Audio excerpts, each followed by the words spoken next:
안녕하세요. 고달사주입니다. 네, 오늘은 일지 평관에 대해서 알아볼게요. 일지 평관하게 되면은, 여기가 일지죠. 그래서 일지 평관은 갑신, 을류, 무인, 기묘, 임술, 임진, 개축, 개미일주들이 일지가 평관이 되는 거죠. 그래서 일지는 배우자 자리니까 일지 평관이면 나쁜 남자 만난다 또는 힘든 남자를 만날 것이다 라는 오해가 있어요. 그러면 일지가 정관이면 뭐 좋은 남자일까요? 일지는 배우자 자리도 되지만은 일지라는 거는 개인적인 공간이에요. 내 지향점 그리고 나의 사생활이 되는 거죠. 그래서 일지가 평관이 되면은 내 사생활 뭐 개인적인 관계들에서 평관적인 마인드를 갖는다는 거예요. 그래서 평관이 있으면은 그럴 수도 있지. 뭐 내가 좀 참지 뭐 이렇게 예외사항을 두게 되는 거예요. 좀 아량이 넓다고 할 수가 있죠. 이게 왜 그러냐면 편관이 뭐예요? 이렇게 우리 조직, 내 사람들이 있다면은 외부의 공격으로부터 보호를 하겠다는 거거든요. 그래서 이런저런 대비는 하겠지만은 계획대로 안 될 수도 있고 또 다른 돌발 상황이 생길 수도 있잖아요. 그래서 그런 것들을 인정을 하는 거예요. 그런데 반면 정관은 길신이죠.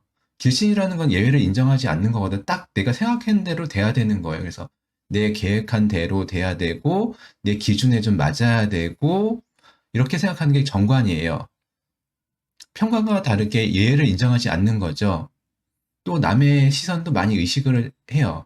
그래서 정관 같은 경우에는 내 계획을 어긋나지 않도록 미리미리 단돌이 하고 신경 쓰고 체크도 다 했는데 계획대로 안 되게 되면은 아주 짜증이 나는 거죠. 그래서 정관이 좀 더 피곤할 수가 있어요. 정관이 좀 더 까칠할 수가 있죠. 그래서 문제가 생겼을 때 정관 같은 경우에는 그냥 안 넘어가죠. 이거 했어? 안 했어? 그리고 내가 이거 아니라고 몇 번을 얘기했는데 이렇게 좀 따지고 정확하게 이행하도록 시정을 요구하는 게 정관이에요. 근데 평관이면 뭐 그럴 수도 있지 하면서 좀 답답한 거죠. 그래도 애 아빠잖아. 그래도 가장이잖아. 그래도 뭐 돈은 벌어오잖아. 그러면서 좀 인정을 하는 거예요. 근데 남들 보기에는 뭐 그러고 어떻게 살아? 그걸 그냥 냅둬? 라면서 좀 속 터져 하겠죠. 그렇지만 평강 같은 경우는 그냥 퉁치고 넘어가는 거예요.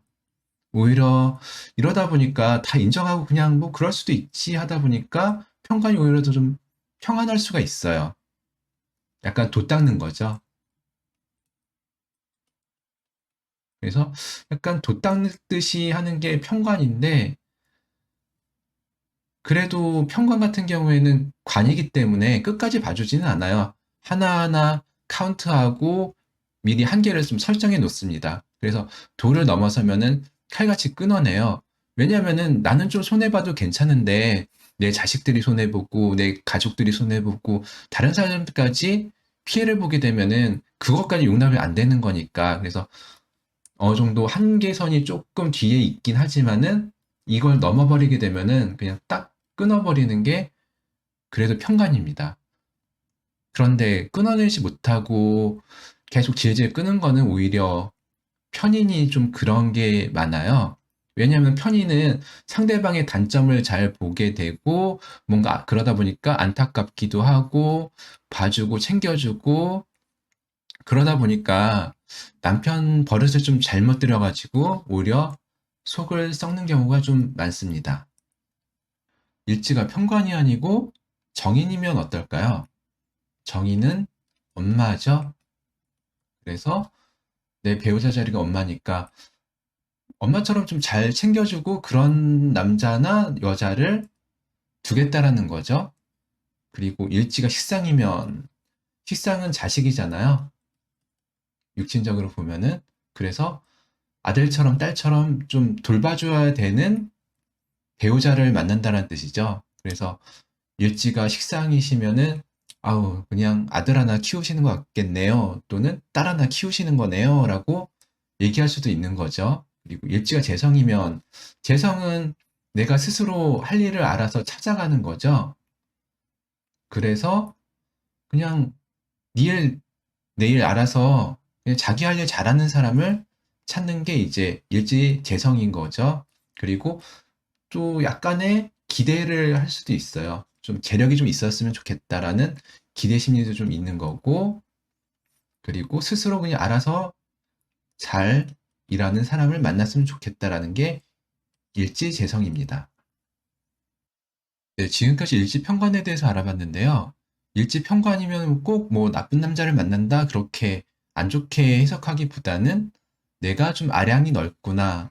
그리고 내가 이런저런 사정을 다 봐주고 웬만하면은 좀 참고 살려는 성향이 있구나 정도로만 알아두시면 되고요. 이거를 너무 왜곡해서 생각하실 필요는 없으세요.